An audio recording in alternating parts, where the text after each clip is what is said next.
자, 그럼 두 번째 시간 합시다. 자, 지난 시간에 물의 특성, 그죠? 물의 특성에서 우리가 물의 특이한 밀도 변화까지 이야기를 했고, 이번 시간에는 물의 표면 장력에 대한 이야기를 한번 해보도록 할게요. 그렇죠? 자, 표면 장력의 정의부터 한번 차근차근 한번 해보죠. 표면 장력이 뭘까요, 여러분? 액체 표면을 최소화하려는 힘을 표면 장력이라고 합니다. 됐죠? 표면 장력이 크다라고 하면은 액체 표면을 최소화하려고 하는 힘이 크다라는 걸 의미하는 거고, 가능한 한 표면적을 어떻게 해야 돼요? 작게 만들어야 돼요. 표면적을 작게. 됐나요? 그리고 우리는 이걸 외부의 형태로 한번 파악해 봐야 되는데, 표면적이 가장 작은 형태가 바로 무슨 상태냐면 어떤 형태예요? 그렇죠. 구형이에요. 구형. 됐죠? 그죠? 구형이 그래서 우주 공간에서 모든 천체들이 모든이라고 하면은 이건 좀 틀릴 수도 있겠죠. 그죠? 거의 대부분의 천체들이 구형을 갖는 이유가 바로 뭐냐면 가능한 한 무슨 장력을 작게? 표면 장력을 작게 만들려고 한 것 때문이다라고 생각하시면 돼요. 원시 지구가 어떻게 생겼었냐면 예전에는 이 태양계 주변에서 막 행성들이 모두 반시계 방향으로 돌아요. 그죠? 우리 자전이나 공전 방향이 다 반시계 방향이에요.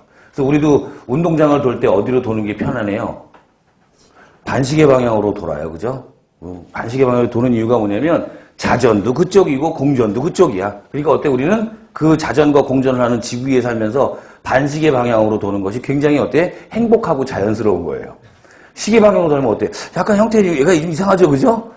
그런 것처럼 이제 같은 방향으로 운동하고 있는데, 원시 지구에 지구라고 볼 수 없는 어떤 이 천체가 계속 반시계 방향으로 돌고 있었어. 태양 주위를. 그러다가 어떤 놈은 좀 빠르고 어떤 놈은 좀 느리고 하다 보니까 계속해서 소행성들이 막 충돌을 했어요.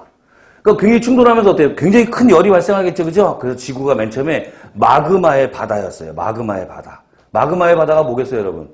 충돌하면서 생긴 그 열 때문에 암석이 다 거의 녹아서 액체 상태로 있었다 이런 얘기예요. 그죠? 그 액체가 표면적으로 어때야 돼? 가장 작게 표면적을 만든 다음, 표면적이 작은 형태로 만든 다음에 서서히 굳어가지고 지금 천체가 된 거거든요. 그러다 보니까 천체들이 대부분 다 뭐야? 구형을 갖는 이유다. 제가 이렇게 강조하는 이유는 뭐냐면 표면 장력에 대한 이야기가 딱 나오면 형태를 반드시 기억하고 답을 찾으셔야 된다 이런 얘기죠. 됐죠? 자, 그럼 한번 표면 장력에 대한 해석을 한번 해볼게요.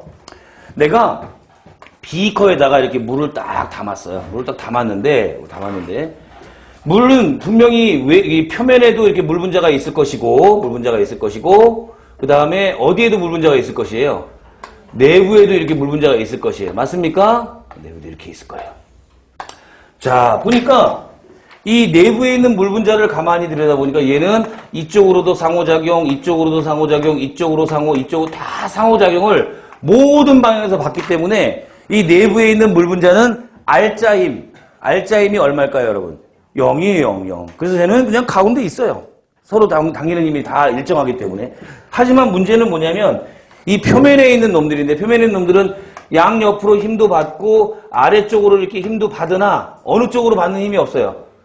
위쪽으로 받는 힘이 없죠. 그죠? 그래서 이 지금 7개가 표면을 표현하다가 7개가 모두 아래쪽으로 내려오는 건 아니고 어때요? 7개 중 일부가 아래쪽으로 잡아당겨지면서 7개가 표현해야 될 표면을 그보다 적은 숫자로 표면을 표현해야 된다 이런 얘기예요. 그죠? 그러다 보니까 표면적을 가능한 한 크게 만들어야겠어요? 작게 만들어야겠어요? 작은 분자로 표면을 표현해야 되니까 작은 분자 크기가 표면적이 작게 만들어야 된다 이런 이야기죠. 그죠?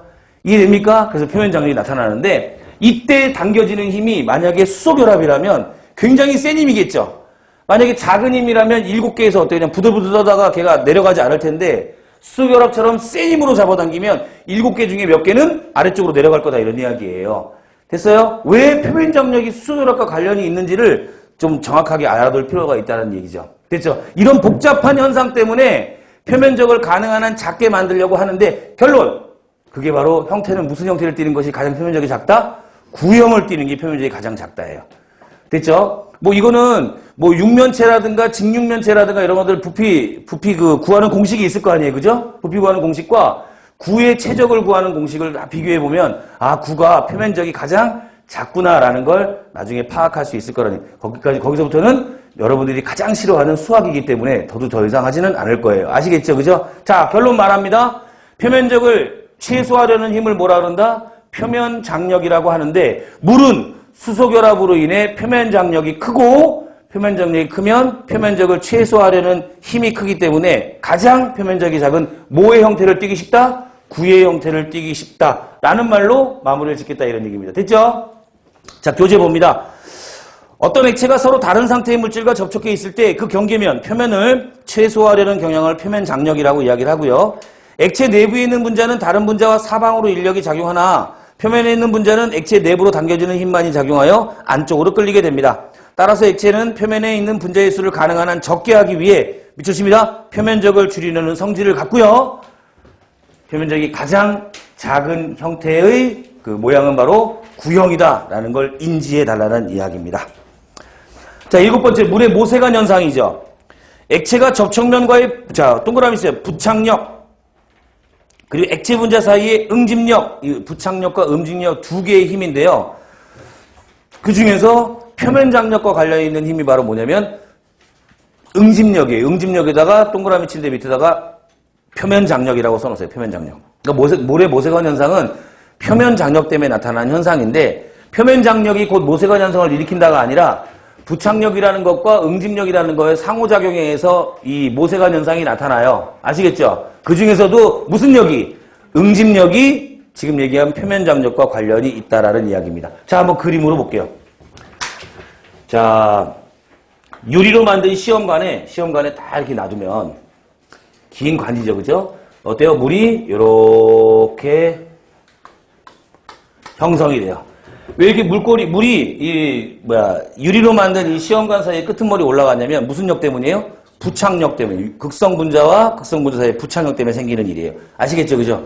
그리고 얘를 가만히 놔두게 되면 얘들이 어떻게 되냐면 요 점에서 이 부착력이 이렇게 작용해서 이 물이 이렇게 쭉 올라가요. 이렇게 유리를 타고 올라갑니다. 됐죠, 그죠? 지금 여기